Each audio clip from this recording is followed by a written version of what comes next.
Hey guys, it's Heather and welcome to my vegetable garden. I have two things I want to get planted today. Leeks. I started these from seed about 8 weeks ago in my basement. So this is a variety called American Flag.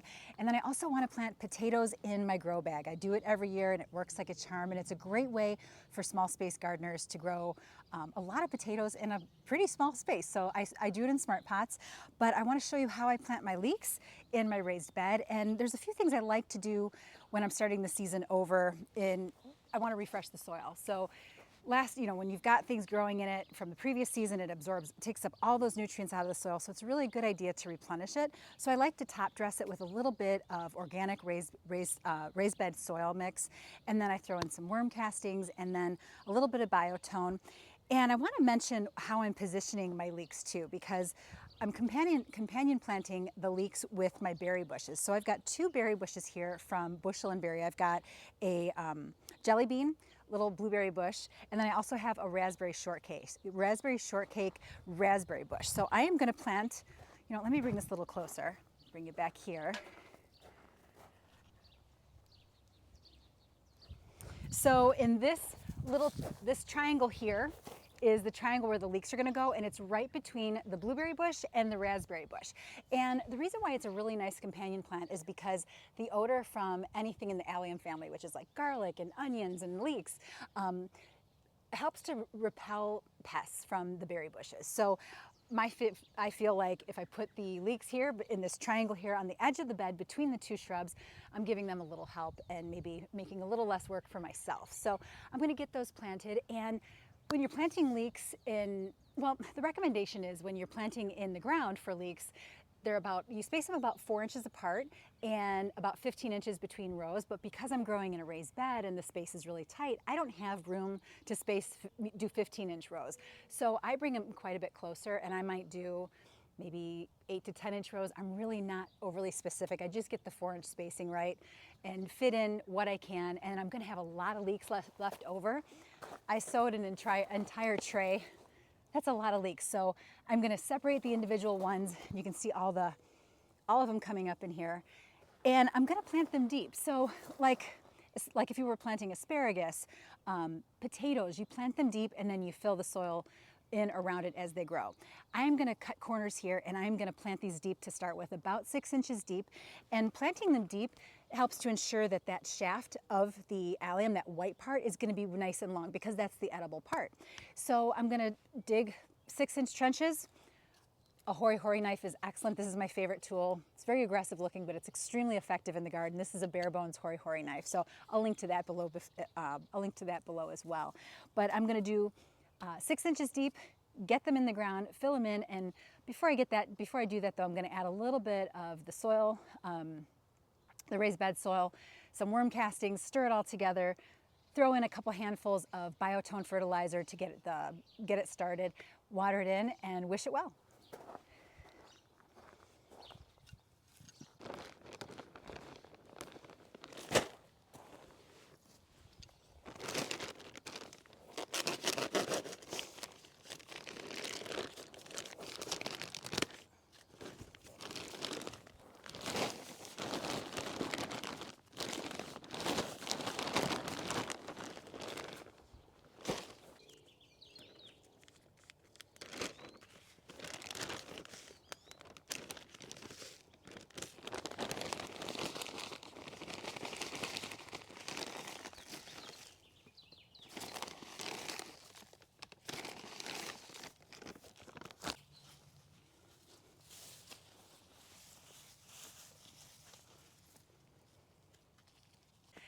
And now the fun part. So like I said, I'm going to go about 6 inches deep. So I'm just going to dig a little trench in each one. And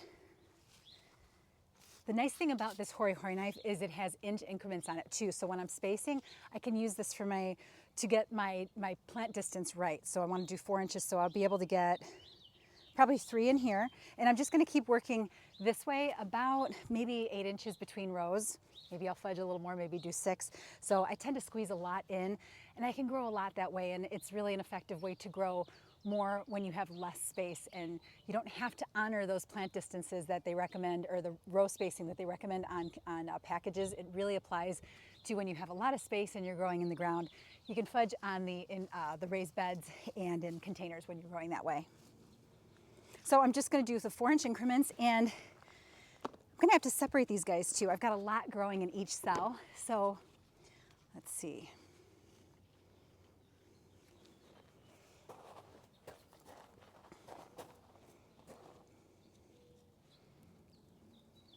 I'm just going to pull them apart. The nice little root system on those. Got a lot of leeks. If any of you are local to me and you need leeks, I gotcha. But look at those root systems.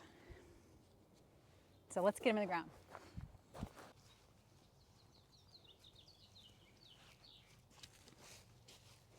And all you're going to see here is a little bit of the green poking out. That's totally fine.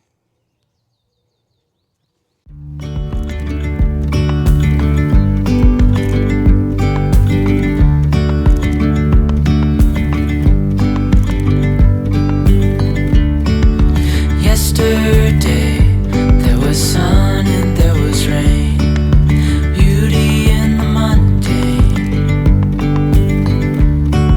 And as the light startled our eyes, we let go of disguise.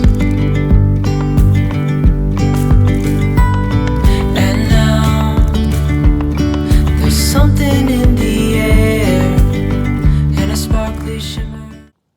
So having just a few inches of these green little wisps is exactly what you want. So I've planted them 6 inches deep, and that should ensure that I've got a nice white, that sweet edible part growing under the soil, and it's going to be gorgeous. And the beautiful thing about about leeks in general is they can take the cold too. So if I'm not ready to harvest these in, gosh, where was that put me, 130, 150 days from now? I'll have to do the math on that one. But let's say I don't want to harvest them right away. I can leave these in the ground and let them go and harvest them into the fall, maybe even into the winter. We'll see, I don't know. But they are really sturdy. Ugh, got a bug in my mouth. They're a really tough plant, and you can eat them. They're ready when you are to eat. So this is how they should look. I'm going to water these in, and then I'll fertilize them every month. I use a fish emulsion once a month. I also I work the biotone in there, a starter fertilizer, and they're a leafy vegetable, so they like nitrogen. They're heavy feeders, so I do try to stay on top of fertilizing these guys. And that's it for the leeks. And then let's get on to the potatoes.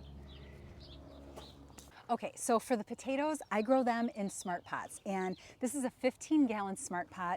If you don't like black, they come in other colors too. So they have handles, some don't, but I've had a lot of success growing potatoes in a 15-gallon SmartPot.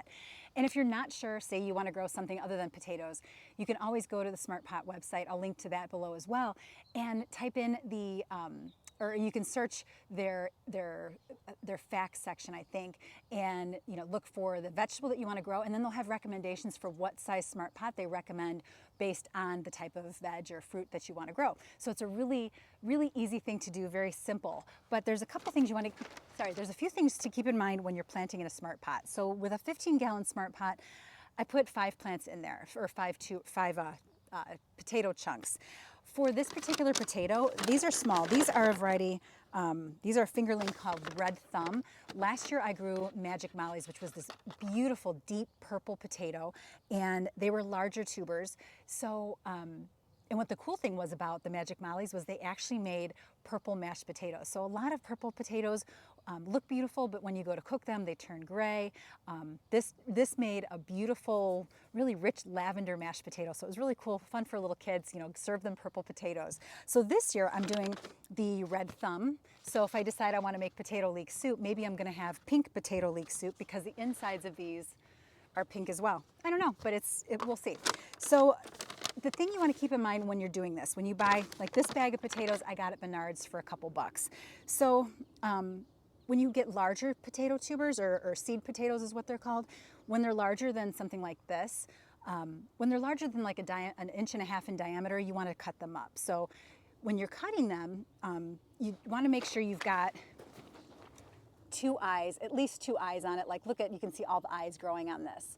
I'm going to plant this whole because it's less than an inch and a half in diameter. So this whole thing's going to go in the container. But when you're cutting them, you want to make sure you've got 2 eyes on there. And then you don't want to plant them right away. You want to let them callus over. So give it like 2 to 3 days just sitting in a cool spot in your kitchen on the countertop, and let the cuttings that you make callus over, and then you can go ahead and plant them. So when they're ready to plant, I've got a lot of, like all of these are really small, so I don't need to cut any of these. The diameter is small, and they've already got eyes on them. They're a little soft, but they're growing. So I am going to take 5 of these guys, because that's what's recommended for a 15-gallon SmartPot. Looks pretty good. And what I want to do is put about 4 inches of soil on the bottom of the container first before I do any type of planting. So let me go get the soil.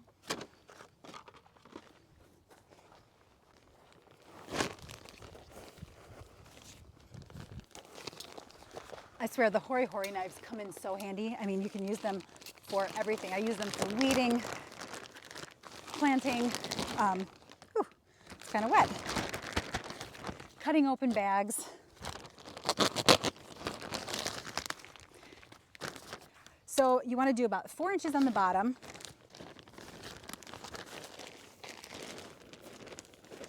And I should mention too that you want to make sure that this bag's going to be heavy when it gets when you're done filling it with soil and everything. It's going to be quite heavy, so you want to make sure this is in a very sunny spot. So you want full sun. This is the back corner of my veg garden. It gets all day sun, so perfect spot for it.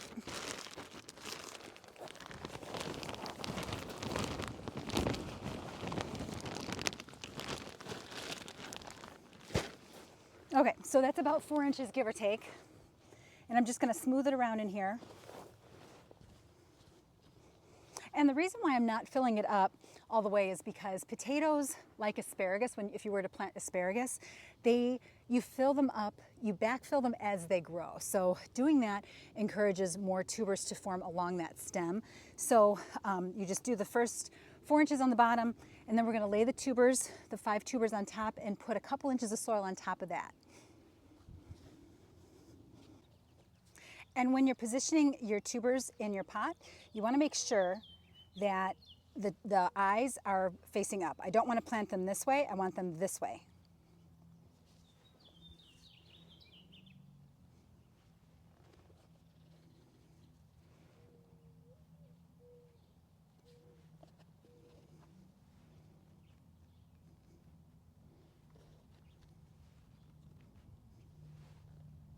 Then I'm going to backfill with about 3 inches of soil to cover them up.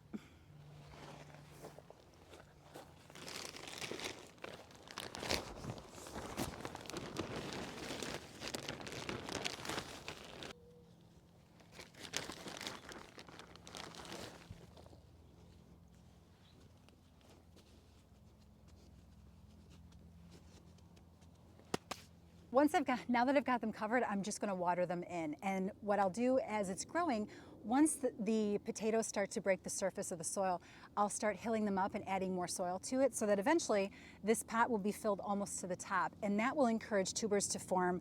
This whole bag will be filled with tubers as they were last year. So I had great luck. It was so much fun revealing the tubers too. So it says here, let's see, it takes about, you can harvest these when the flowers appear, so that would be like, those would be considered new potatoes. They'd be smaller, or you can let them go full size. So the sign for harvesting your potatoes then would be once that foliage starts to die back and turn yellow, it'll look like the whole plant is dying, and essentially it is. That is your signal that they're getting close to harvest time. So I don't know how many days to harvest on this one are, but whatever variety you have, just pay attention, water them consistently. Feed them. They are hungry plants, so you want to. I feed mine once a month with an organic fertilizer. I just use garden tone. Work that into the soil once a month. I also use a foliar feed too. I'll use some fish emulsion. But my signal is I really don't pay too much attention to the the day I plant to the harvest date, because I just watch what the plant does. And potatoes will tell you when they're full size and ready to harvest. That foliage will start dying back. It'll look terrible, but the tubers below are going to be just fine. So I'll cover harvesting potatoes in a later video. So for right now, I'm just going to water these in, make sure they don't dry out, keep an eye on them, and just keep adding soil as I see more green forming. And I leave a little bit of the green leaves above the soil just so that the plant can still photosynthesize and gather sunlight. So it's really simple, you guys. So don't overthink it. it's a really easy thing to do. So I am going to water these guys, but before I do that, I want to show you what's going on over in my lettuce garden that I planted. If you remember or watched a video a couple months ago, I made the low tunnels for that garden, and things are just, they filled in, they look gorgeous. Okay, so here's that bed that I did with all the cold season veg, and I already have a lettuce here that's bolting. And what bolting is when it gets too warm for some of these lettuce plants, they will go to flower and set seed. And once that happens, the leaves can turn bitter and they're just not as flavorful. Personally, I don't know what this is. This was in a mesclun mix, but I didn't like the way this thing tasted anyway. It was very bitter. So I can't imagine. Maybe the bolting's gonna improve the flavor of this one. But if you know what that is, please drop me a comment and let me know. But it wasn't so good. But this is the Bauer lettuce here. This was an All America Selections. This is a new one from All America Selections, and it's a beautiful head lettuce. I mean, look at that. So it's gorgeous. And then I've got the space spinach filled in. I've got the mesclun mix, whatever this is. I've got the curly lettuce, the red and green, some more Bauer lettuce, space spinach, and these are the little gem lettuces from Renee's garden. And then back here are my brassicas. I've got the, what is that, Purple Magic? That's another All America Selections broccoli. But I want to show you something on brassica crops. So brassicas are things like kale, broccoli, cauliflower, cabbage. So you'll find holes on these things, on the leaves and stuff. So if you see those little white cabbage butterflies, they are laying eggs and the caterpillars, their caterpillars are eating the brassicas. So I don't know if you, right here is one of those little worms, and that is the culprit. That's who's responsible for the leaves, and they can really, really do a number on small plants. So what I do before I spray anything, I'll go in and I'm just very vigilant, and I'll check all of my plants, and I just remove these guys as I see them. So squish, I know it's kind of gross, but I just try to handle it that way as much as possible because I don't like to spray anything. I am an organic gardener, but if I don't have to spray anything and spend money to spray stuff, I'd rather not. So everything else looks really, really good. These are my radishes. Some of them I didn't harvest them in time, so they've begun to split. But the chives are looking good. I've got a lot of pollinators back here too. And then I built on this bed here. This was the Vigo Garden kids first raised bed. And I built a little trellis out of sticks from my river birch tree. And I've got my peas coming up and some other little weeds in here. I need to give this a drink too, but I've got peas starting to come up, and I soaked the peas also. I always do that just to give them a little head start, quicker germination. And then my garlic is going gangbusters in my 6-in-1 Vigo Garden raised bed, and I companion planted that with some strawberries, and they are, look at those little sweet flowers. These are ever-bearing strawberries. So, and the garlic just looks so good. I need to get in there and fertilize that too. So I'll go in with some garden tone on that today as well. And then more chives, and I love the way this chive plant reseeded down here, and I just think I couldn't have planned that perfectly. I think it looks so beautiful against the black stain on the bed. But look at all the pollinators on the chives. They are loving that. And then on the other side is more chives. This is a holding area for stuff that has yet to be planted. The chives, and then the jelly bean blueberry bush and the raspberry shortcake raspberry bush. So that is the current situation in the vegetable garden. Oh, and I have some mint too. I need to get the mint planted. And that is not going into a raised bed.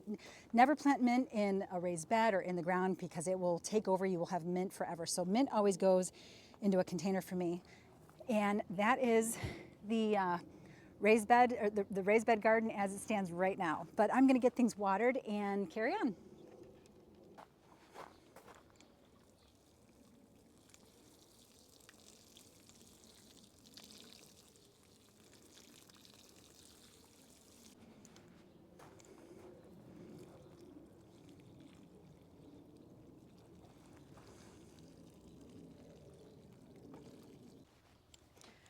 To water these in deeply takes a couple refills on this. Remember, they're 6 inches, the leeks are 6 inches down, so you want to make sure the water reaches that.